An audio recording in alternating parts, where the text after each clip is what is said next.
Hey everybody, it's your girl Diamond. I'm back with an all new episode of the Cartel Crew. Alright, so in the midst of the episode, we're getting flashbacks of the wedding weekend, which I thought was the final two episodes of the season, but my bad. Just what transpired over the weekend. You know, we got the whole thing with the active shooter, Kat, Eddie's girlfriend, Kat being stuck at the mall. Betty is feeling triggered by the situation of gun violence due to her sister's passing. Kat's insistent comments, and then Stephanie and Diana going to blows. So we're starting off there. So Betty, Marie, and Nicole, they meet up for drinks, and it's just to reminisce on what transpired. Marie's a married woman. She's happy, and she's loving it. So Betty wants to go to Washington to get a law passed in honor of her sister Gigi, because she's really is against gun violence at the moment because of the death of her sister, which I can definitely understand. So she was overlooking her sister's case, and she heard the 911 call. So the suspect in question, he doesn't want to do a trial. He wants a plea deal. The one thing that's pissing Betty off is she doesn't know what time they'll get him. And the justice system is really fucked up when they are getting people who did the most heinous crimes, but they get a very small set of time. Murder could get 2 years. A simple petty theft is 15 years. Explain to me how that makes any sense, because it don't. So she became emotional. So now she's like, thanking Nicole and Marie for being there for her, and she's inviting them to go to Washington. So, but then she's talking about who can't come. Now, she doesn't want Kat to come based off of Kat's comments and how she acted towards the situation that happened at the house. Now we find out she doesn't want Yvette to come. I was with Marie. Why you don't want her to come? So VH1 plays an unaired footage that Yvette is calling out Betty and Nicole for not doing everything they could as a bridesmaid. Like Tom, like, you guys are the worst bridesmaids ever. And Yvette was like, at the end of the day, I should have been a bridesmaid because I've done more than all of you bitches combined. And Betty was like, you don't know what I've done, so you can pipe down. And then Yvette wants to come out and say, oh, well, I'm sorry that I didn't have any tragic happen to my life. I didn't have a miscarriage. I didn't have a tragic breakup. I didn't have a death in the family. Blah, blah, blah. When I saw that scene, I was like, Yvette, are you serious?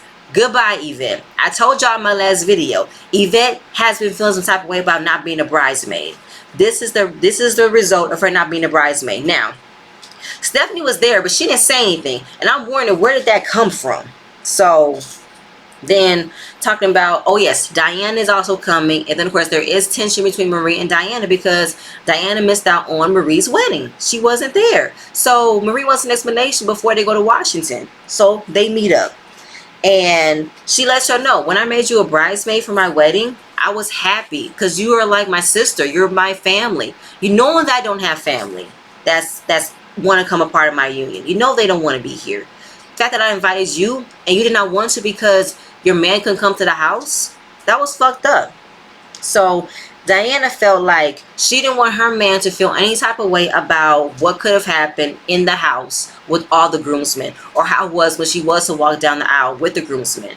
And then the whole thing about her maybe possibly sleeping with Eddie and then Magic. But like I said before, if she was to date Magic before she got with her man, I would be like, oh, because her and Magic did like they make a cute couple, but I don't know what happened.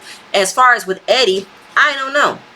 They must have a very budding friendship because they both have been to jail. Maybe that's why they're so close. But the fact that her man wasn't secure enough to trust her to being with a house full of men who have significant others. Eddie has a girlfriend.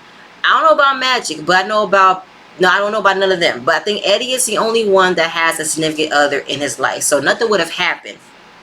Then she said the girls could have been messy, maybe like making jokes, and that would have made her uncomfortable. So she was like, let me just step back the entire time. But then she still wanted to go to the house. So she put her guard down and came. When she did, drama happened. But like I said in my last video, did I do my last video? I believe I did. Yes, I did. And the whole time I'm looking like, well, Diana, I don't know why you being upset, because you were missing in action on the weekend of Marie's wedding. You left. And Marie told her, everybody in the house, despite what you may think, everybody in the house was going through some shit. Betty, grieving the year of her sister's passing. Eddie, his girlfriend stuck in the mall for an active shooter. Kat, feeling uncomfortable being around Eddie because she hasn't got that closure from him. So everybody was on some emotional roller coaster in the house. So you're not the only one who went through things. But the fact of the matter is, they went through that while still being there for me. So that's where Marie is feeling like, are you really my friend? She said, yes, I'm really your friend. Even though Diana said she's not an emotional person, but she was hurt. So of course she's like, you know what? We're going to restart. Let's have drinks and we could go back to being friends again. She's like, all right, good, let's go. So then we find out, no, in the next episode, we see Yvette, Kat, and Steph. Marie is coming. So they're talking about hair. Obviously, Steph has very short hair because she's been wearing extensions the entire time. And it feels a little weird. They talk about how they look like soccer moms at one point. And I love my long hair. If not, I have a big square head. So Marie comes looking beautiful in her braids and her Mrs. Blanco earrings. I love it. And so she's like, what's been new? What's been new?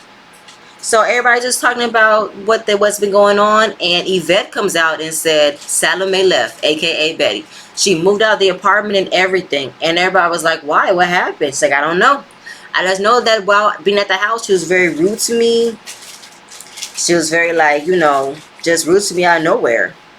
And I didn't like it, even though she knew where it was coming from, but she wished Betty would have checked it and not been so rude. But we're going to find out it's been flipping, because as Yvette is explaining her side, Maria's making faces while drinking her drink. She said, girl, I'm sorry, but you was a bitch. And she was like, no, I wasn't. No, I wasn't. Because she said, you wasn't acting like a friend. You changed ever since you got back to being with Steph. You changed again. And then, of course, Steph told Yvette that Betty unfollowed her. And she also unfollowed Kat. It's like, what did I do? Only because about how Kat behaved at the active shooter situation and her insensitive comments that she made. Because she's like, I was talking about my personal experience and my trauma. So what did I do that was so terrible? Marie said just a comment. Oh, it's just a shooter. It's not going to happen. It's just a shooter. But she was like, okay, well, I was being honest about my personal trauma. I did not mean to step on her toes or to not say what happened to her sister wasn't tragic. I wasn't trying to. I was just trying to express what I went through. So then the fact of the matter is, flat out, Marie says, that's why y'all not going to D.C. Betty feels like y'all are the mean girls. They are pissed. Yvette is completely pissed at this point. So pissed. So they're like, wait. DC. What you mean going to DC for what? So she wants to go to DC to see about getting a law passed in honor of her sister. Now, Kat, Yvette, and Steph are like, why couldn't we be a part of it? We would have been supportive of her. Why? Why couldn't we go? So the reason why they can't go is because of how they acted at the house for the wedding. So then Steph asks, who's going? Mike and Marie, Eddie, Betty, and Nicole, and Diana. You know, she didn't say Diana. She said Eddie. And in the midst of that, Kat was like, why Eddie gets to go? Did Eddie get permission? And Michael did too? I'm lost. I know they can go to DC. DC like not that far from Florida? I don't know. I should know my maps, right? I should know my states. But they're like, wow. So the fact that something that could have been so serious that Yvette could have been there for her, she is pissed off. She takes off her mic and said, I'm done. In the midst of all of this happening, I could see Yvette looking at Stephanie, and they have some type of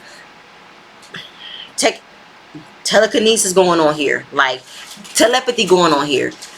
The way that she's looking at Stephanie, either she's telling her, girl, this is fucked up, or girl, you know what happened and they found out. That's how it's looking to me. So now, since the fact that Stephanie is feeling like I'm the bad guy once again, I didn't even do anything. And she didn't.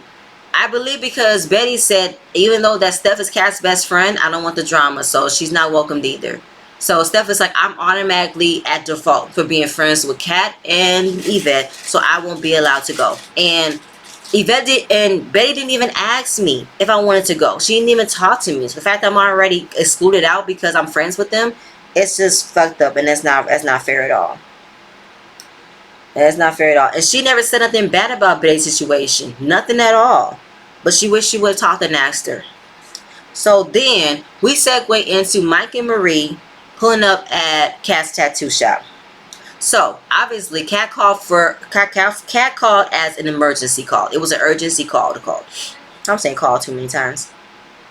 So she had something to tell you. A woman came in saying that she was Michael's adopted sister. He doesn't have an adopted sister. And then she had a European accent, like she was from Austria. Marie definitely pipes up and says, "Hold up, this girl is from Austria?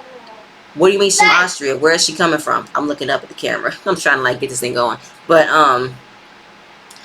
girl, what did she say? What did she do? I don't know. She just came in and said she had something to tell you, then she left. Turns out it was a stalker that hacked into Marie's email, said some things like, "Can you come get me from Miami? Can you take me to Miami? Me and the kid gonna blow up or something." I'm like, what is happening? Why would she email Marie saying these things? So Marie calls the daycare where her daughter is, and she's like, "Okay, listen very closely to me. So I want you to not let Faith go to the park today. If you see this certain person, please call the police immediately." So this is not news to them, but it is still very close to home that they would go out and see somebody that they know to give them this message. So they're a little bit afraid, and they have a reason to. So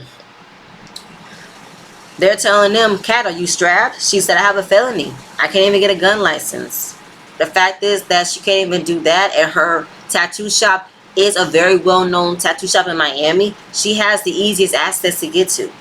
She's one of the people that can, her shop has access to get into. So she's concerned about the fact that she cannot, So she's definitely concerned about protecting her family because her son goes to the shop all the time. And the fact that she can't, have anybody, especially not a man, to help her, protect her, she's a little bit at ease. It's concerning. And then this is cause for Marie to feel conflicted about her opinions on how to view gun laws, because she's supporting Betty in her reasoning to not abolish gun laws, but to make way for people to have harder access to get them. But in Marie's case, I would like a gun on me right now to protect my family. And I wasn't mad at the way she expressed it, because me and my husband, when we get our stuff in order, we're going to buy sets of guns. I'm going to get a taser. I'm going to get a knife pin. I'm going to get things to make sure that me and my family are safe. So I'm not at fault. I'm not, against Marie feeling like that. It's not because of who she's marrying. It's just the fact that marriage, I want my family safe regardless. And that is a fact.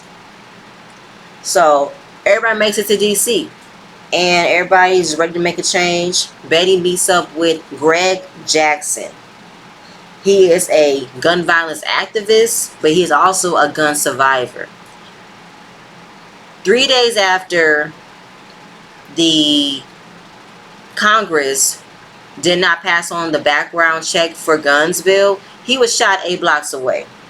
Then come to find out 8 years later that they now passed that law, but it's still no action behind getting background checks for people to get guns, because you need to make sure that people's mental capacity is at part of getting a gun. You can't just have guns given to people. And even if you know somebody who has them, y'all should still have restricted laws to sell them and to who to give it to.